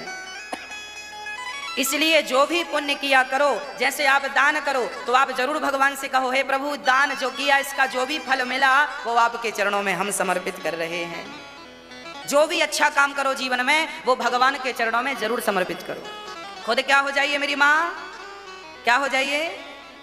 जब मैं था तब हरि नहीं, अब हरि है मैं नाय, प्रेम गली अति साकेरी, जा मैं दो ना समाय। प्रेम की गली बड़ी सकरी है मेरी माँ। आपके भीतर कुछ भी रह गया तो वो आपके मोक्ष में, भगवत प्राप्ति में वो चीज बाधा बन सकती है। जैसे फॉर एग्जाम्पल, जब ध्रुव जी, ये जो ध्रुव जी है ना, ध्रुव जी की अभी मैं आपको कथा सुनाऊंगा। ये जो ध्रुव जी थे, ये 5 साल की अवस्था में भगवान को आपने पा लिया। ये ध्रुव जी पिछले जन्म में ही भगवान को प्राप्त कर लेते, पर क्या बना पता है? ये ध्रुव जी पिछले जन्म में एक बहुत बड़े साधु थे, जंगल में तपस्या कर रहे थे। अचानक इनकी तपस्या केवल 6 महीने की शेष बची। तभी इनके सामने से एक बहुत बड़ा राजा रथ पर चढ़ के निकला। उस राजा को देखकर संत जी के मन में आया कि काश मैं भी ऐसा राजा होता। बस इतना मन में आया और वो तपस्या करते रहे, करते करते करते करते 6 महीने बाद उन्हें भगवान मिलने वाले थे। 6 महीने में तपस्या पकने वाली थी, पर मन में राजा बनने का संकल्प उठ गया, मैं राजा होता। बस नहीं मिले भगवान, दूसरा जन्म लेना पड़ा। 6 महीने बाद मिलने वाले थे, तो 6 महीने की तपस्या से ध्रुव जी को भगवान मिल तो गए, पर मिलने के बाद भी तुरंत मोक्ष नहीं हुआ, राजा बनना पड़ा। ध्रुव जी को 36,000 वर्ष तक राजा बनना। बाद में ध्रुव जी ने पश्चाताप किया कि मैंने भगवान से क्या मांग लिया, राज्य सत्ता मांग ली, इससे क्या होता है। बड़ा पश्चाताप किए ध्रुव जी। बाद में तो फिर ध्रुव तारा बन के आज भी चमक रहे हैं ध्रुव जी। पर आपके मन में इतनी सी इच्छा यदि रह जाए तो वो इच्छा भगवत प्राप्ति में बाधा बन जाती है। इसलिए मैं आपसे निवेदन करता हूं कि आपके भीतर कोई इच्छा नहीं होनी चाहिए। मरने के पहले सारी चीजें डिलीट कर दो और शून्य, जीरो, कुछ नहीं। राम नाम एक अंक है, बाकी साधन शून, राम रहे 10 गुण है, राम बिना सब शून। मैं शून्य हूं, जीरो हूं, मेरा कोई अस्तित्व नहीं, मेरी कोई चाहत ही नहीं। ना मुझे पुण्य का फल चाहिए और ना मैं पाप करने का सोचता हूं। मैं 24 घंटों में रोज सोने के पहले एक हिसाब जरूर लगाता हूं कि आज मुझसे पाप कितना हुआ, पाप हुआ क्या। यदि कल हुआ है तो मैं सोचूंगा कि अब सुधार करना है, आज ना हो। हाँ, वैसे पाप मुझे लगता है कि दास अनिरुद्ध सुबह से रात्रि तक कोशिश करता है कि एक भी पाप ना हो। रोज का हिसाब किताब मैं अपने आप को देता हूँ, रोज की अपडेट अपने आप को देता हूँ, किसी को नहीं, अपने आप को। आप भी दिया करो। और फिर मैं ये भी सोचता हूँ कि आज मैंने पाप नहीं किया तो आज कोई पुण्य का काम किया क्या, कोई अच्छा काम किया। यदि किया तो सोने के पहले भगवान के चरणों में, हे बिहारी जी आज मैंने जो भी अच्छे काम किए उसके जो भी पुण्य है, उसका जो भी फल है वो मैं आपके चरणों में समर्पित करता हूं। और सब बिहारी जी को देके फिर शून्य होकर, जीरो होकर सो जाता हूं। कुछ लेकर सोएंगे तो नींद अच्छी नहीं आएगी। आप 1 लाख रुपया लेके सोएं, नींद नहीं आएगी, कोई लेना जाए। और वही 1 लाख रुपए बैंक में जमा कर दें तो फिर बैंक में कुछ भी हो, आप तो सो रहे हैं। हाँ जी, तो बिहारी जी की बैंक में पुण्य जमा कर दीजिए, कहीं वो पुण्य कोई ले ना जाए। इसलिए बिहारी जी के चरणों में श्री विदुरानी को दर्शन देकर विदुर जी ने 56 भोग खिलाए, मेवा मिष्ठान परोसी। और मेवा मिष्ठान खाते हुए बिहारी जी ने कहा कि काका जी, मुझे जो स्वाद इन छिलकों में आया है वो स्वाद आपके 56 भोग में नहीं है, 56 व्यंजन में नहीं, 56 भोग में नहीं। भगवान प्रेम के भूखे हैं, इसलिए हमें भगवान से क्या करना चाहिए? सिर्फ प्रेम करना चाहिए।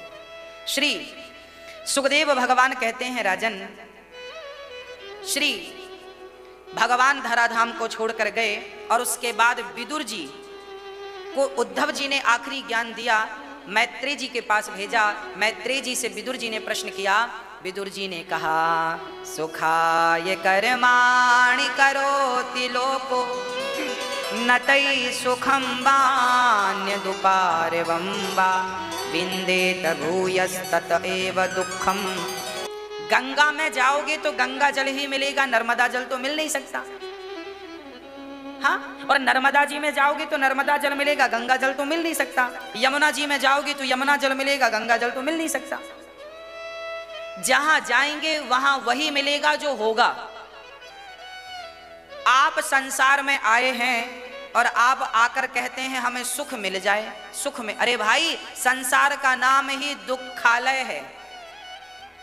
गीता में भगवान ने कहा यह दुखालय है, यहां आज तक किसी को सुख नहीं मिला। संसार में मिला है तो तुच्छ से भोगों के सुख मिले हैं, पैसों के सुख मिल सकते हैं, वो सुख है नहीं, पर लोग उन्हीं में अपना काम चला लेते हैं। असली सुख तो भगवत प्राप्ति में है, असली सुख संसार को भूल जाने में है, असली सुख संसार की गंदगी को अंदर से निकाल फेंकने में है, पर वो हो नहीं पाता। और नहीं हो पाता तो आपको संसार में तुच्छ सा सुख मिलता है। एक बात बताता हूं, एक आदमी जंगल में रास्ता भटक गया, शेर ने पीछा करना, शेर ने देखा कि कोई है, शेर झपट्टा मारता है, भागता है, वो आदमी भागा शेर ना खा जाए, शेर ना पकड़ ले, भागा पूरी ताकत लगा के। अब शेर पीछा कर रहा है और वो आगे आगे भाग रहा है। जब वो भागता भागता आगे गया तो देखा कि आगे बहुत गहरी खाई है, रास्ता खत्म, खाई है, और वहां एक बट वृक्ष का पेड़ था। जो पेड़ उस खाई पर, उसकी जो जटाएं थी वो लटक रही थी, बट वृक्ष की जटाएं होती है ना, लटक रही थी। वो आदमी छलांग लगा के जटाओं से लिपट गया।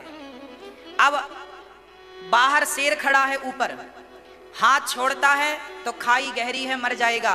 तभी देखता क्या है कि एक काला सा सांप उसकी तरफ आ रहा है, काला नाग। पेड़ को पकड़ के रखता है तो नाग डस लेगा, छोड़ता है तो खाई में गिर जाएगा, बाहर निकलता है तो शेर खड़ा है। उसी समय उस पेड़ पर मधुमक्खी का छत्ता लगा था, शहद का। उस शहद की एक एक बूंद उसके मुंह पे टपक रही थी, यहां होठों पे, तो वो चाट रहा था ऐसे ऐसे, बार बार वो टपक रही शहद। अब वो शहद की मिठास में इतना खो गया कि भूल गया कि सांप है, शेर है, खाई है, सब भूल गया। क्यों भूल गया? क्योंकि शहद की एक एक बूंद में उसे स्वाद मिलने लगा। उस स्वाद में इतना खो गया कि वो मौत को भूल गया। बस उसी तरह हालत हम सबकी है, हम सबकी भी मृत्यु तीनों तरफ से निश्चित है, परंतु हमें भी शहद की एक एक बूंद मिल रही है। पत्नी का प्यार, पति का प्यार, बच्चों का प्यार, मान, पढ़ाई, प्रतिष्ठा, पैसा, ये शहद की बूंद ही तो है। और तुम इस मिठास में इतने खो गए, इतने खो गए कि मौत निकट आ गई, पता ही नहीं चला, सांप ने आकर डंक मारा, मर गया आदमी। सब भूले बैठे हैं कि तुम्हें इससे आगे भी जाना है, उससे आगे की तैयारी कोई नहीं करता। बूढ़ी बूढ़ी माताएं लड़ती झगड़ती हैं, मेरी चाबी ले ली, मेरा पैसा ले लिया, मेरी बहू ठीक नहीं, मेरा बेटा ठीक नहीं, मेरा ये ठीक नहीं। बुढ़ापे में अब ये सब जंजाल से निकल जाओ और जैसा जो है उसे वैसा रहने दो, और आप तो मन भगवान में लगाओ, यही कल्याण का साधन है। ना बहू काम आने वाली है, ना बेटा काम आने वाला है। बहू बहुत अच्छी हो तो भी काम नहीं आएगी, और बहू बहुत बुरी हो तो भी काम नहीं आएगी।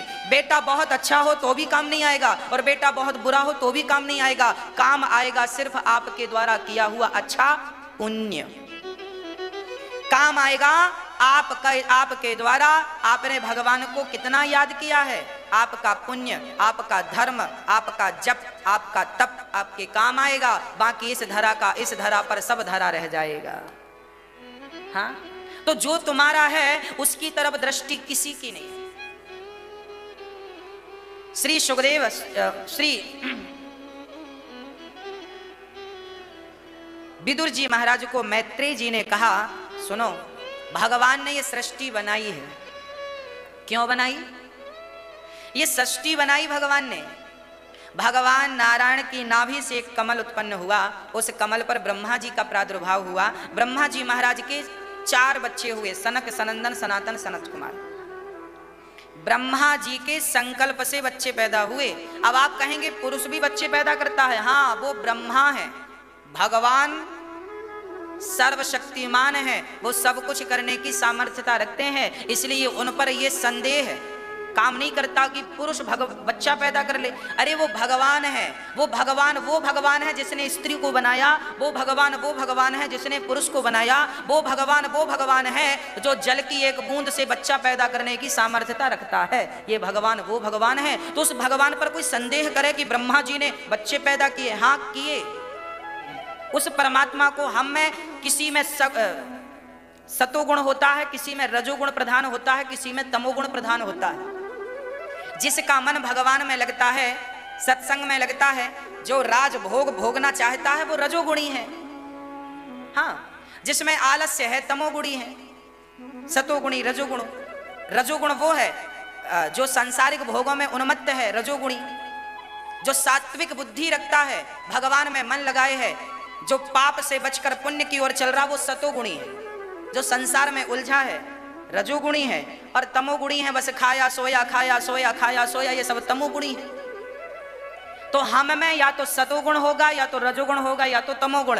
3 गुणों से दुनिया चल रही है। आप में या तो सतोगुण है, या तो रजोगुण है, या तो तमोगुण है। पर परमात्मा में ये तीनों गुण नहीं है, वो त्रिगुणातीत है, तीनों से परे है। हम जीवात्मा है, वो परमात्मा है। हम बिंदु है, वो सिंधु है। तो कहाँ बिंदु और कहाँ सिंधु? इसलिए परमात्मा संदेह का नहीं, परमात्मा केवल श्रद्धा का सब्जेक्ट है, केवल विश्वास का सब्जेक्ट है। संदेह से नहीं, श्रद्धा से समझा जा सकता है उस ईश्वर को।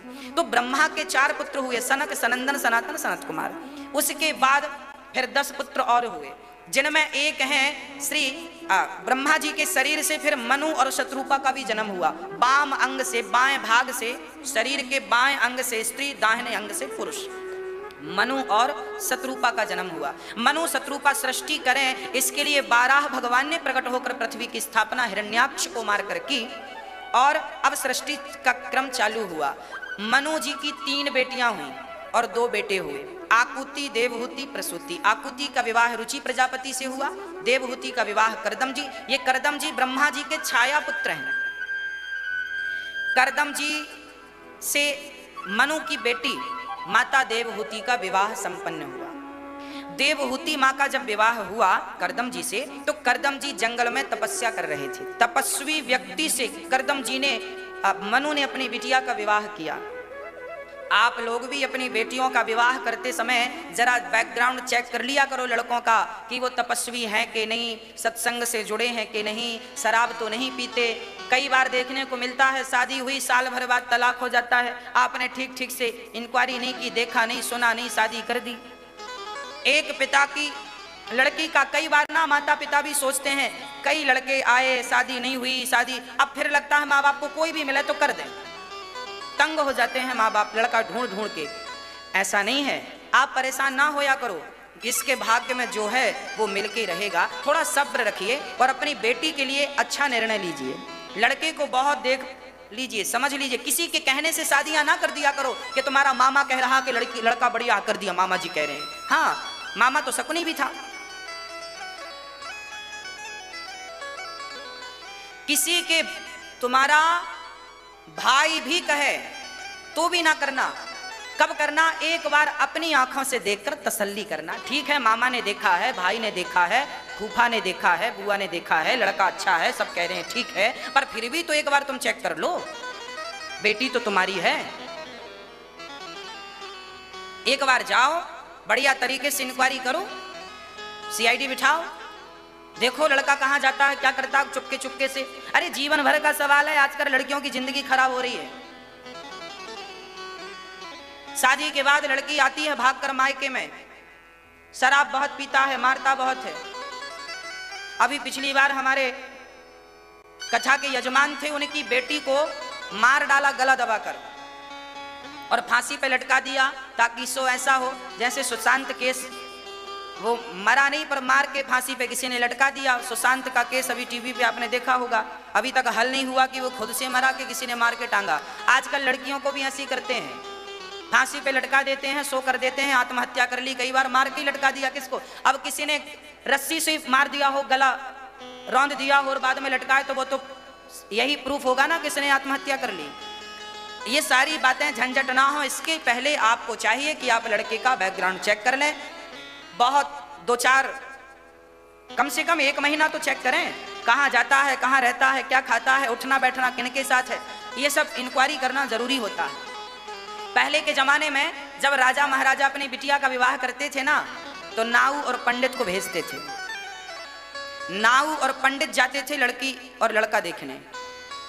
नाऊ और पंडित सबसे पहले जाकर जिस लड़के को देखते थे, उस लड़के के पास नाऊ पंडित साधारण बन के रहते थे आसपास। पहले उसे दूर से देखते थे, साधारण बन के, उसे पता नहीं चलता था ये लोग कौन है। देखते थे कहाँ जाता है, कहाँ से आता है, क्या खाता है, किससे मिलता है, क्या बातें करता है, कैसा व्यवहार है। लड़के वालों ने कहा, सुनो साहब, हमें 20 लाख कैश चाहिए और 10 लाख खाते पे चाहिए और 50 लाख की गाड़ी चाहिए और सबके लिए कपड़े चाहिए। लड़की का बाप बड़ा पैसे वाला था, लड़के वाले भी पैसे वाले थे, तो बड़ी बड़ी डिमांडें थी।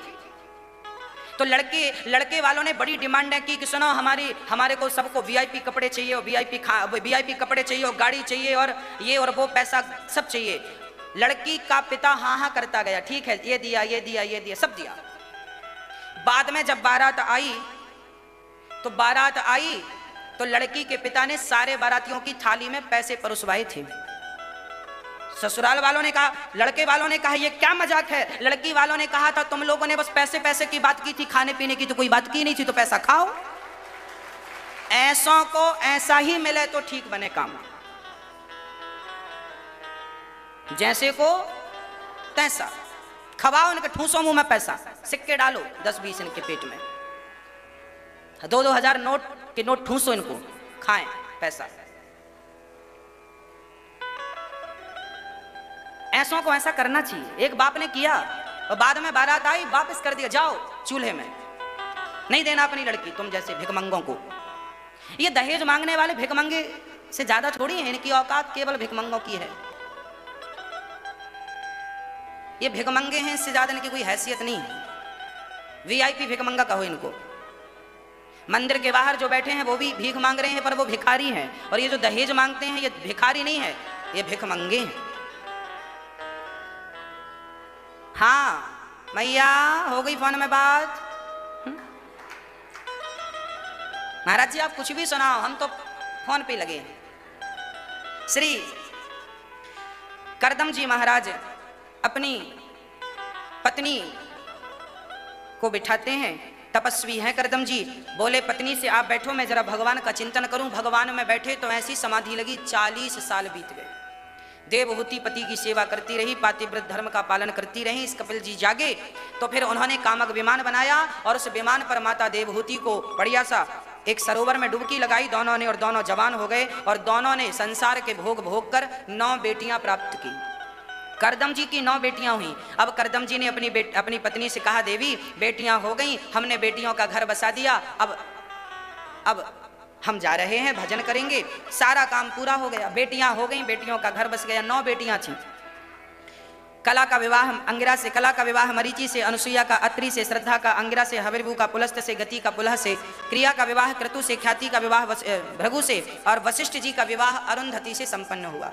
करदम जी ने हाथ जोड़कर पत्नी से आज्ञा मांगी। माता देवहूति ने कहा, प्रभु हमें एक पुत्र की कामना है, पुत्र तो दे दो। करदम जी रुके और करदम जी के द्वारा माँ देवहूति के गर्भ से कपिल भगवान का प्राकट्य हो गया। बोलिए कपिल देव भगवान की जय। कपिल देव जी का प्रादुर्भाव हुआ। कपिल देव जी के जन्म लेते ही करदम जी घर से निकलकर चल पड़े, घर से निकलकर चल पड़े। करदम जी का कहना यह है कि जब आपकी बेटियों का विवाह हो जाए, बेटे बड़े हो जाएं, सामर्थ्यवान हो जाएं, समझदार हो जाएं, तो आप घर में उलझे ना रहें, मन अधिक से अधिक भगवान में लगाएं।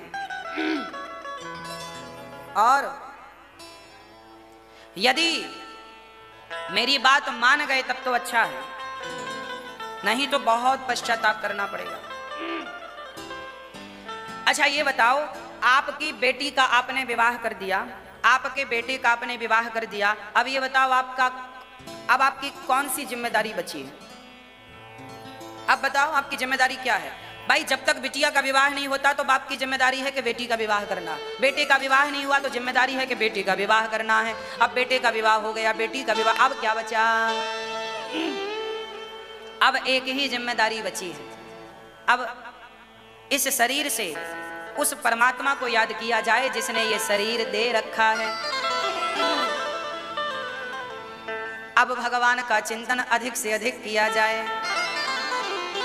बेटों के संग रहकर बेटों से मन हटाना, यही भागवत सिखाती है। जैसे कमल कीचड़ में रहता है पर कीचड़ की एक बूंद अपने ऊपर बैठने नहीं देता, उसी प्रकार संसार में रहो पर संसार की एक भी बूंद, माया और मोह की एक भी बूंद आपको टच ना कर पाए, इसका ख्याल रखिएगा। बेटे बड़े बड़े हो गए तो आप बेटों का काम बेटों को सौंप दो। माता पिता लोगों को क्या करना चाहिए? बेटे समझदार हो गए, आपका बेटा 20 साल का हो गया, उसकी पढ़ाई लिखाई पूरी हो गई, 20, 22, 23 साल का हो गया, इतनी उम्र में तो लगभग पढ़ाई 25 साल में तो पूरी हो ही जाती है। बेटों की जैसे पढ़ाई पूरी हो जाए वैसे ही उनके कंधों में जिम्मेदारी दे देनी चाहिए। वो माँ बाप बड़े लापरवाह होते हैं जो अपने बेटों को जिम्मेदारियां नहीं सौंपते। अरे भाई आपके बेटे बड़े हो गए हैं, सीखेंगे कब? जिम्मेदारी दो। बेटा अब दुकान तुम्हारी, तुम चलाओ दुकान, बेटा ही सामान लाए, बेटा ही दुकान चलाए। चलो नुकसान होगा, 1000 का होगा, 10,000 का होगा, नुकसान होगा, तजुर्बा आएगा, धीरे धीरे सीखेगा। और पिता, मैंने देखा बूढ़े बूढ़े पिताजी दुकान में बैठे हैं और बेटा हीरो बना घूम रहा है, बेटा हीरो बना घूम रहा है, बड़ी गाड़ी, बड़े बाप का बेटा है, बड़ी गाड़ी और घूम रहा है वो गलियों में, कहीं शराबियों के संग बैठता है, कभी गलत लोगों की संगत करता है। क्यों? क्योंकि पिता ने उसे दुकान पर बिठाया, जिम्मेदारी दी ही नहीं। पढ़ लिख के अब वो घूम रहा है संसार में ना, गलत डिसीजन है। बेटा पढ़ लिख कर आए, जिस दिन आए उसी दिन दुकान पर बिठाओ, अगले दिन भी नहीं, उसी दिन। बेटा दुकान तेरी, तू संभाल। आप पीछे से सब देखते रहो। आया तो साधु तो ठीक था पर वो भूखा बन करके आया था, मुझे भिक्षा दो, भूख लगी है। क्या मांगा? अरे साधु था कि फकीर था कि गरीब था, वो विषय ही नहीं है। सीता भी साधु को देखकर लक्ष्मण रेखा पार थोड़ी करती कि साधु आया है, साधु को अंदर ही ना बुला लेती, आओ हम आपके चरण धो लें, गृहस्थी का कर्तव्य पूरा।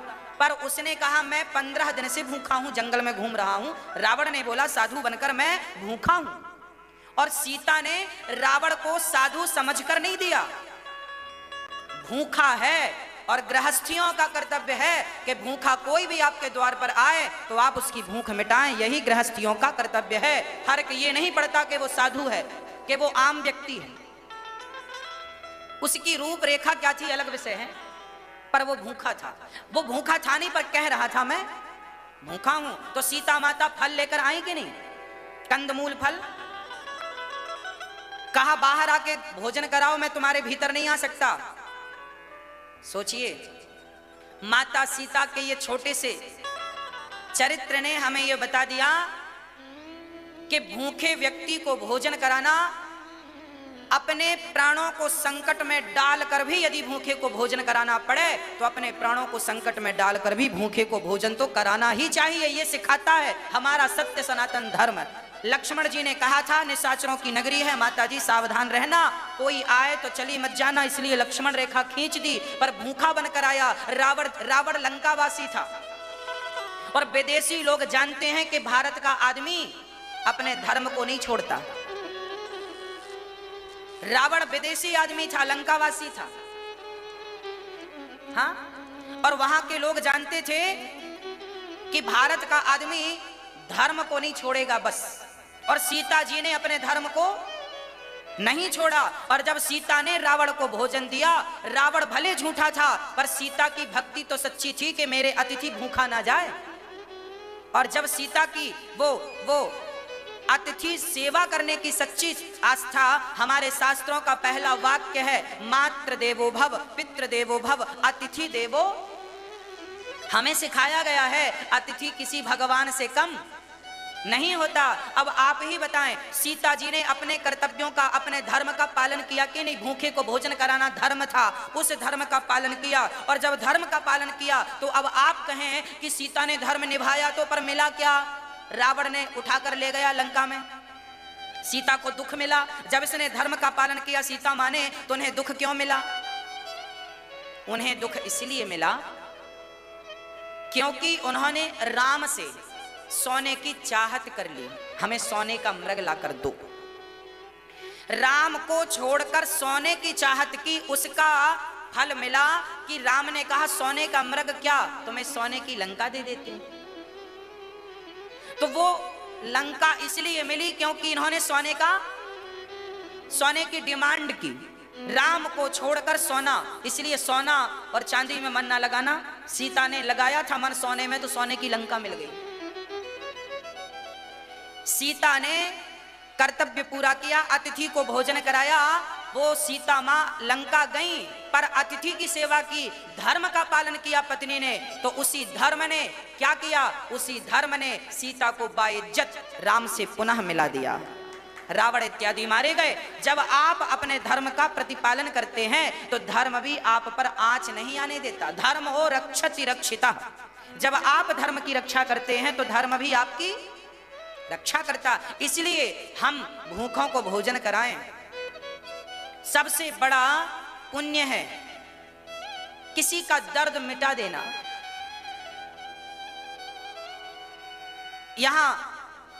यहां बहुत सारे साधु हमसे कहते हैं महाराज जी ये अन्न क्षेत्र जो चल रहा है आप इसे कभी बंद मत करवाइएगा।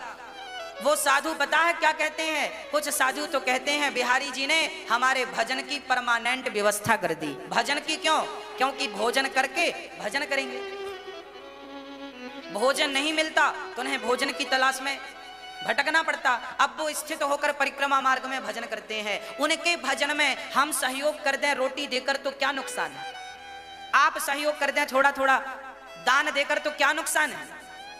आप दान करो, पुण्य करो और वो सारा पुण्य भगवान के चरणों में समर्पित कर दो, बस वो कई गुना बढ़ जाएगा।